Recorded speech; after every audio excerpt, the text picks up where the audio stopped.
നിങ്ങളിൽ നിയുക്തമായ ജീവിത ഉദ്ദേശ്യം നടപ്പിലാക്കാൻ നിങ്ങൾ എന്താണ് ചെയ്യുന്നത് എന്നതാണ് നമ്മുടെ ഇന്നത്തെ ചോദ്യവും വിഷയവും.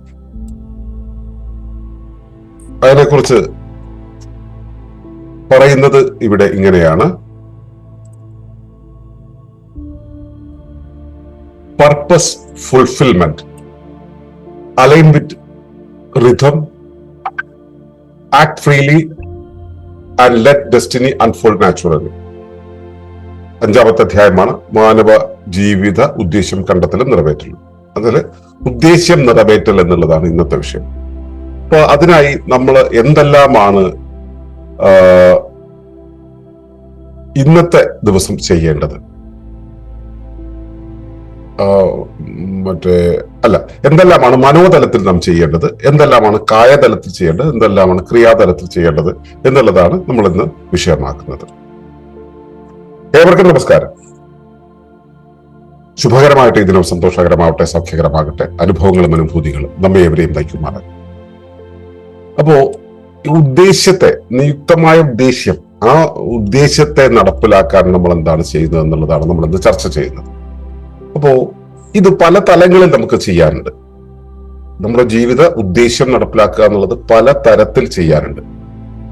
അതില് ഏറ്റവും ആദ്യത്തത് മനസ്സിലാണ്. മനസ്സാണല്ലോ ഇതിനെല്ലാം നിയന്ത്രിക്കുന്നത്. അപ്പൊ മനോതലത്തിലുള്ള ചില മാറ്റങ്ങൾ, ചില കാര്യങ്ങൾ നിർവഹിക്കുക എന്നുള്ളതാണ് ആദ്യമേ ചെയ്യേണ്ടത്. അതിന് പ്രധാനമായിട്ടും ചെയ്യേണ്ടതെന്ന് വെച്ചാല് തീരുമാനമെടുക്കലിന്റെ കാര്യമൊക്കെ നമ്മൾ നേരത്തെ സംസാരിച്ചാണ്. അപ്പൊ ഇവിടെ നമ്മൾ പ്രധാനമായിട്ടും പറയുന്ന ഒരു കാര്യം എന്ന് പറയുന്നത്, നമ്മുടെ മനസ്സിലെ ഈ പിടുത്തങ്ങളുണ്ടല്ലോ, നമുക്ക് ഞാൻ ഇങ്ങനെ ചെയ്യൂ, ഇങ്ങനെ ചെയ്യാവൂ, അല്ലെങ്കിൽ എനിക്ക് ഇങ്ങനെ കഴിയില്ല എന്നൊക്കെ പറയുന്ന മാനസികമായിട്ടുള്ള പിടുത്തങ്ങളുണ്ടല്ലോ, അത്തരം സൈക്കോളജിക്കൽ ഹോൾഡിങ്ങുകൾ ഒഴിവാക്കുക. നമ്മൾ ഏതെങ്കിലും ഒരു കാര്യത്തെ റെസിസ്റ്റ് ചെയ്യുന്നത്, അല്ലെങ്കിൽ ഏതെങ്കിലും കാര്യത്തോട് ചേർന്ന് നിൽക്കുന്നത്, ഒട്ടി നിൽക്കുന്നത്, ഈ അറ്റാച്ച്മെന്റ് എന്ന് പറയുന്ന ആ ഒരു കാര്യം, അല്ലെങ്കിൽ ബയസിങ് എന്ന് പറയുന്ന കാര്യം, ഇതിൽ നിന്നും നമ്മൾ വിട്ടു നിൽക്കുക. എന്ത് തന്നെ കടന്നു വന്നാലും അതിനെ കടന്നു പോകുവാൻ അനുവദിക്കുക. പ്രകൃതിയുടെ ആ ഒരു ഒഴുക്കുണ്ടല്ലോ, ആ ഒഴുക്കിനെ കടന്നു പോകുവാൻ അനുവദിക്കുക. അനുവദിക്കാത്തത് അല്ലെ, ഈ കടന്നുപോക്ക് എന്ന് പറയുന്നത് ശരീരത്തിലൂടെ ജീവിതത്തിലൂടെ ആണെങ്കിലും കടന്നുപോക്ക് അനുവദിക്കാത്തത് ആരാ? മനസ്സാണ്. അപ്പോ ഈ കടന്നുപോക്ക് ജീവിതത്തിൽ എന്ത് തന്നെ വന്നാലും, ഇപ്പൊ ദുഃഖം വന്നു കടത്തിവിടുക, സന്തോഷം വന്നു പിടിച്ചു നിർത്തരുത്, കടത്തിവിടുക, സമ്പത്ത് വന്നു പിടിച്ചു നിർത്തരുത്, കടത്തിവിടുക, എന്ത് വന്നാലും കടത്തിവിടുക. അതിനെ കൈകാര്യം ചെയ്യാനുള്ള സൈക്കോളജിക്കൽ ഹോൾഡിംഗ് എന്ന് പറയുന്ന സംഭവം, അത് ബയസിങ്ങിന്റെ പേരിലായിരിക്കാം, നൊസ്റ്റാൾജിയുടെ പേരിലായിരിക്കാം, ഏത് തരത്തിലുള്ളതാണെങ്കിലും അവയിൽ കയറി പിടിക്കാതിരിക്കുക, അതങ്ങ് കടന്നു പോട്ടെ. പിന്നെ എന്ത് കാര്യങ്ങൾ ചെയ്യാനാണെങ്കിലും ഒരു മടിയുമില്ലാതെ ചെയ്യാം. നമ്മൾ ജീവിതത്തിൽ നമുക്ക് ചെയ്യാൻ, നമ്മുടെ വീട്ടിലൊരു കുട്ടി വന്നു, ആ കുട്ടി നമ്മുടെ കുട്ടിയുടെ അച്ഛനമ്മയൊക്കെ അങ്ങോട്ടും ഇങ്ങോട്ടും മാറി നിൽക്കുന്നത്, കുട്ടിയെ അവിടെ കിടന്ന് അപ്പിയിട്ടുവന്നിരിക്കട്ടെ, മടിച്ചു നിന്നിട്ട് കാര്യമില്ല, അത് ക്ലീൻ ചെയ്യുക, കുഞ്ഞിനെ കഴുകി വൃത്തിയാക്കുക, ഇത് നമ്മൾ ചെയ്യേണ്ടതാണ്. ആ ധർമ്മം നിങ്ങൾ ചെയ്യുക. എന്ത് തന്നെയാണെങ്കിലും അത് ഹെസിറ്റേഷൻ ഇല്ലാതെ ചെയ്യുക. പിന്നെ നമുക്ക് മനസ്സിലായിട്ടുണ്ടല്ലോ, നമ്മൾ ഇത്രയും ദിവസത്തെ ഒരു അന്വേഷണത്തിൽ നമുക്ക് മനസ്സിലായിട്ടുണ്ട്, നമ്മുടെ ജീവിത ഉദ്ദേശ്യം എന്നുള്ളത് നമ്മൾ ആവർത്തിച്ചു വരുന്ന സംഭവങ്ങൾ വഴി നമ്മളിലേക്ക് വന്നു ചേരുന്ന ആ പ്രകൃതിയുടെ നിർദ്ദേശങ്ങൾ, സന്ദർഭങ്ങൾ, സാഹചര്യങ്ങളാണ് നമ്മളെ നമ്മുടെ പർപ്പസിലേക്ക് വിരൽ കാണിച്ചു തരുന്നത്, ചൂണ്ടിക്കാണിച്ചു തരുന്നത്. അതെന്ത് എന്നുള്ള അന്വേഷണം ഉണ്ടല്ലോ, അതെന്ത് എന്നുള്ള അന്വേഷണം നിരന്തരം ചോദിച്ചുകൊണ്ടിരിക്കുക, അതിലേക്ക് വെമ്പിക്കൊണ്ടിരിക്കുക, അതിലേക്ക് ആക്കം ചെയ്തുകൊണ്ടേയിരിക്കുക. നമ്മുടെ ഉദ്ദേശം നമുക്ക് മനസ്സിലായ കാര്യത്തിനോട് ചേർന്ന് നിന്നുകൊണ്ടേയിരിക്കുക. ഇത്തരം ഒരു മാനസിക അവസ്ഥയിൽ മാത്രം സ്വീകാര്യതയുള്ള, മടിയില്ലാതെ കാര്യങ്ങൾ ചെയ്യുന്ന, സൈക്കോളജിക്കൽ ഹോൾഡിംഗ് ഇല്ലാത്ത, എന്തിനേയും കടത്തിവിടുന്ന ഒരു മാനസികാവസ്ഥയിൽ മാത്രമേ നമുക്ക് ആ നിയുക്തമായ ജീവിത ഉദ്ദേശ്യം നടപ്പിലാക്കാൻ കഴിയുകയുള്ളൂ. അപ്പൊ ഇത് മാനസിക തലത്തിലായി. ഇനി അടുത്തത്, മനസ്സ് സജ്ജമായി കഴിയുമ്പോൾ അടുത്തത് എന്താ ചെയ്യേണ്ടത്? ഇതെല്ലാം നടപ്പിലാകണമെങ്കിൽ നമ്മുടെ ശരീരത്തിന് കൃത്യമായിട്ടുള്ള ഒരു ഒരു ഒരു ശക്തി, ശേഷി വേണം. ആ ശേഷി ഉണ്ടാവണമെങ്കിൽ ശരീരത്തെ ശരിയാം വിധം സൂക്ഷിക്കണം. അതിന് ഏറ്റവും ശരിയായ ഭക്ഷണം കഴിക്കാൻ, നല്ല ഭക്ഷണം, നമ്മൾ ഭക്ഷണത്തെ കുറിച്ചൊക്കെ ഇഷ്ടംപോലെ ക്ലാസ്സുകൾ നമ്മൾ എടുത്തിട്ടുണ്ട്. അതുപോലെ തന്നെ ലോകത്ത് ഇഷ്ടംപോലെ ക്ലാസ്സുകൾ എന്ന് പറഞ്ഞിട്ട് കാര്യമില്ല. കാരണം പ്രകൃതിയുടെ നിയമങ്ങളെ പാലിക്കുന്ന രീതിയിൽ, ജീവന്റെ നിയമങ്ങളെ പാലിക്കുന്ന രീതിയിലുള്ള ഭക്ഷണം, പ്രകൃതി ജീവന ശൈലിയുള്ള ഭക്ഷണമാകാം, മറ്റ് വീഗൻ ഡയറ്റ് ആകും, ഈ തരത്തിലുള്ള ശരീരത്തിന്റെ ജീവനെ മതിക്കുന്ന രീതിയിലുള്ള ജീവന്റെ നിയമങ്ങളെ എല്ലാം മതിക്കുന്ന രീതിയിലുള്ള ഭക്ഷണം. അതായത് ആധുനിക ചിന്താ പദ്ധതികളിൽ പലപ്പോഴും അത് കാണാൻ ബുദ്ധിമുട്ടാണ്. ആധുനിക ചിന്താ പദ്ധതി വെച്ചാൽ മോഡേൺ മെഡിസിന്റെ ഒരു രീതിയിൽ ഒക്കെ അത് കാണാൻ ബുദ്ധിമുട്ടാണ്. അപ്പോൾ പ്രകൃതി നിയമങ്ങളെ ആധാരമാക്കിയുള്ള ഭക്ഷണം കഴിക്കുക. ശരിയായ വ്യായാമങ്ങൾ, വ്യായാമം ജിമ്മിൽ പോവുക എന്നുള്ള അർത്ഥത്തിലല്ല നമ്മൾ പറയുന്നത്. ശരിയായ വ്യായാമങ്ങൾ ശരീരത്തിന്റെ ഊർജത്തെ വല്ലാതെ കളയാതെ, വൈറ്റാലിറ്റിയെ, പ്രാണശക്തിയെ വല്ലാതെ കളയാതെ, എന്നാൽ ശരീരത്തിന്റെ എല്ലാ ഭാഗങ്ങൾക്കും ആനക്കം കിട്ടുന്ന രീതിയിൽ, വ്യായാമം കിട്ടുന്ന രീതിയിലുള്ള വ്യായാമങ്ങൾ, ഇപ്പൊ യോഗ, ചയോഗ, തായ്ചി തുടങ്ങിയ കാര്യങ്ങളെല്ലാം ചെയ്യുക. പിന്നെ ശരിയായ രീതിയിലുള്ള ഒരു വിശ്രമം, ഉറക്കം, ധ്യാനം, അതുപോലെ തന്നെ ഇപ്പോ ശ്വസന ധ്യാനങ്ങള്, വിശ്രാന്തി ധ്യാനങ്ങൾ, ഇത്തരത്തിലുള്ള കാര്യങ്ങൾ ചെയ്യുക. അതുപോലെ തന്നെ നമുക്ക് ഒരു അസൈൻമെന്റ് വന്നു, നമുക്കൊരു കാര്യം ചെയ്യേണ്ടി വന്നു, അല്ലെങ്കിൽ നമ്മൾ ഒരിടത്ത് ചെന്നു, നമുക്കൊരു നിയോഗം കിട്ടി, ഒരു കാര്യം ചെയ്യേണ്ടി വന്നു. അത് എന്ത് തന്നെയാണെങ്കിലും തീർക്കുക. എന്ത് തന്നെയാണെങ്കിലും, നമ്മളിപ്പോ പഠിക്കാൻ നമ്മളെ ഒരിടത്ത് കൊണ്ട് ചേർത്തു എന്നിരിക്കട്ടെ, വിദ്യാർത്ഥി ആയിരിക്കുമ്പോൾ പഠിക്കുക എന്നുള്ളതാണ് അത് നമ്മൾ ചെയ്യേണ്ടത്. മകനായി നമ്മൾ വീട്ടിലെ കാര്യങ്ങൾ നമ്മൾ ചെയ്യേണ്ടതുണ്ട്, അതങ്ങ് ചെയ്യുക. Fulfil the assignment. നമ്മൾ എന്ത് തന്നെയാണെങ്കിലും, എന്ത് കാര്യങ്ങൾ തന്നെയാണെങ്കിലും ആ ധർമ്മം അങ്ങ് പൂർത്തീകരിക്കുക.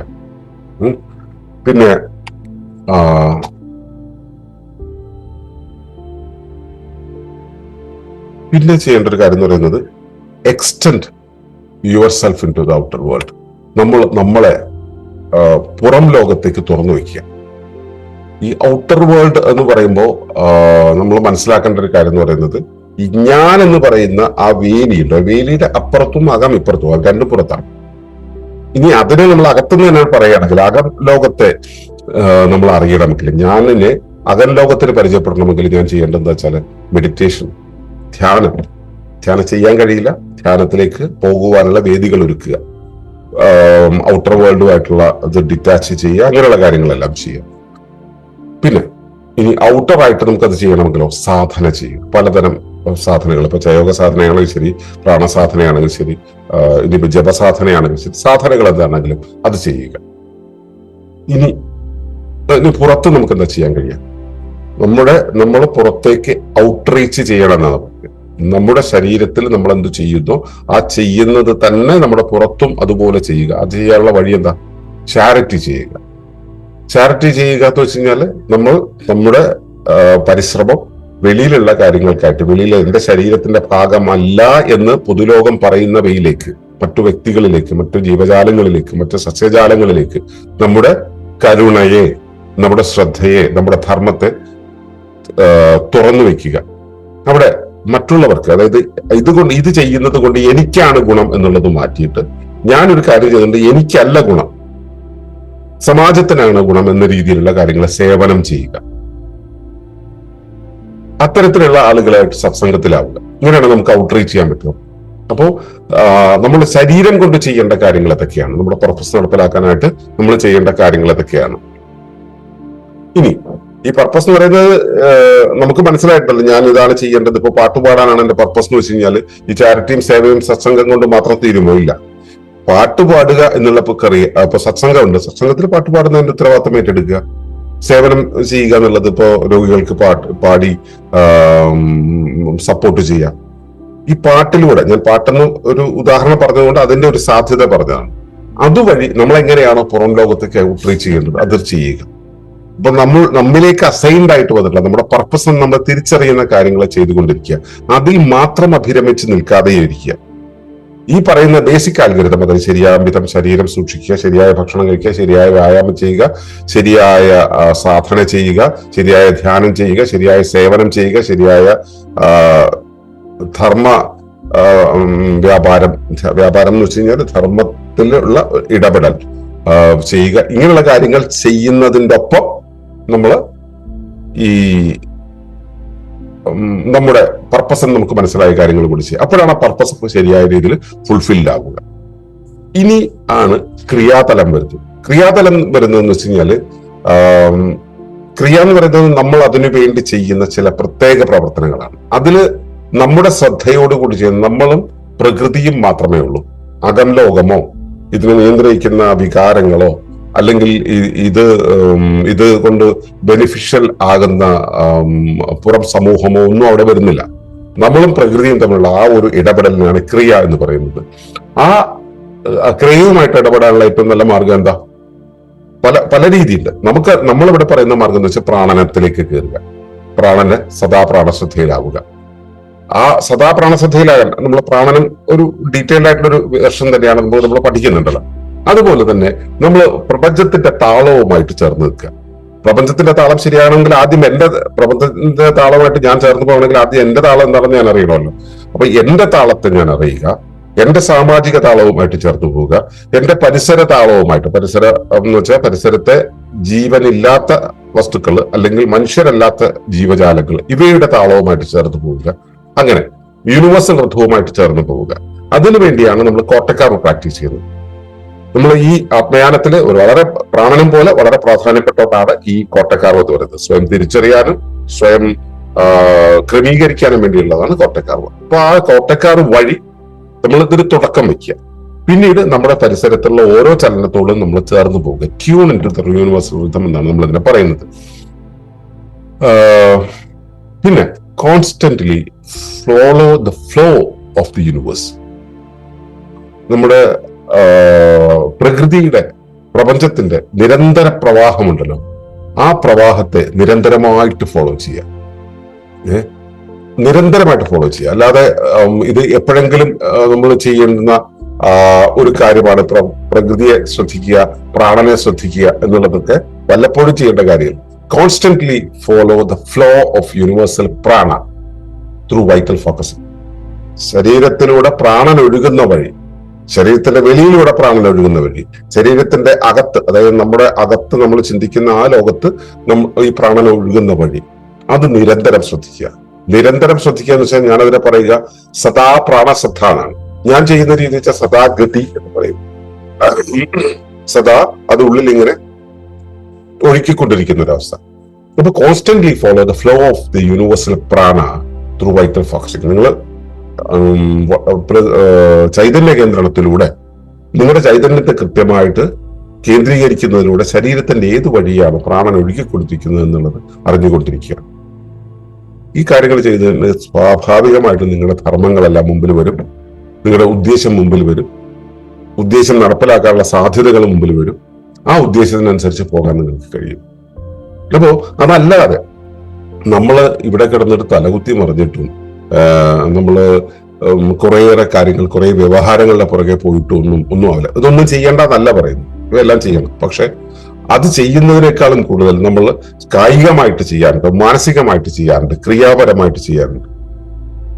ഇത്രയും കാര്യങ്ങൾ നമ്മൾ ചെയ്തു കഴിയുമ്പോൾ ഈ ഉദ്ദേശ്യം നടപ്പിലാക്കാനായിട്ടുള്ള വഴികൾ നമ്മുടെ മുമ്പിൽ കൃത്യമായിട്ട് തെളിയും. എന്നുവെച്ചാൽ ഇത് കഴിയുമ്പോൾ തെളിയും എന്നല്ല, ഇത് ചെയ്തുകൊണ്ടിരിക്കുമ്പോൾ ഇത് മുമ്പിൽ തെളിച്ചം വന്നുകൊണ്ടിരിക്കും. അത് നിരന്തരം ചെയ്തുകൊണ്ടേയിരുന്നാൽ മതി, ഉദ്ദേശ്യം നടപ്പിലാവും. അപ്പൊ ഇതിലേക്ക് പോകുവാനുള്ള കൃത്യമായ ക്രമീകൃതമായ വഴിയാണ്, അതിന്റെ അടിത്തറയാണ് ആത്മയാനത്തിലൂടെ നമ്മൾ ഇവിടെ പരിശീലിക്കുന്നത്. അപ്പൊ ഈ ഒരു പരിശീലനത്തിലേക്ക്, ഈ ഒരു ക്രമത്തിലേക്ക് പോകുവാൻ നിങ്ങൾക്ക് കഴിയുമാറാകട്ടെ എന്നാണ് എന്റെ പ്രാർത്ഥന. നിങ്ങൾക്ക് ഇത് എത്രത്തോളം കഴിയുന്നുണ്ട് നിങ്ങൾ പരിശോധിക്കുക. അതുമായിട്ട് നാളെ അടുത്ത വിഷയമായിട്ട് വീണ്ടും കാണാം. അതുവരേക്കും നന്ദി, നമസ്കാരം. തുടർന്ന് കാണുന്നതിന് മുമ്പായി ഈ വിഷയം ഇഷ്ടമായെങ്കിൽ ഒന്ന് ലൈക്ക് ചെയ്യുക, കമന്റ് ചെയ്യുക, ഷെയർ ചെയ്യുക. നിങ്ങൾ പ്രകൃതിയെ ഇഷ്ടപ്പെടുന്നുവെങ്കിൽ ഈ ചാനൽ ഒന്ന് സബ്സ്ക്രൈബ് ചെയ്യുക.